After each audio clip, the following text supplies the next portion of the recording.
Prirodni lek za strije. Pričala je i potvrdila žena koja se bavi sirovom hranom, koja je najpoznatija našim prostorima za sirovu hranu, koja se zove Maja Volk, kako je ona sa sirovom hranom ispeglala kožu i tako dalje, tako da kada je čovjek na sirovoj biljnoj hrani, kada je fizički aktivan, rezultati su neverovatni po svim pitanjima. Ima jedna sjajna knjiga, zove se Lečenje bolesti sirovom hranom. Ja kad sam čitao tu knjigu, bilo mi je neverovatno da ljudi kojima kosa počne da sedi, počinje da dobija boju.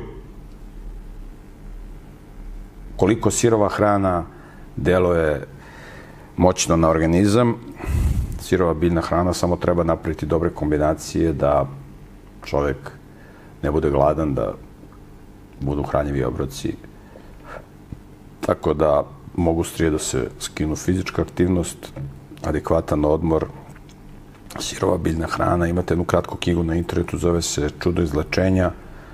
Korigujte životne navike po toj kratkoj knjižici i vidjet ćete sjajne rezultate.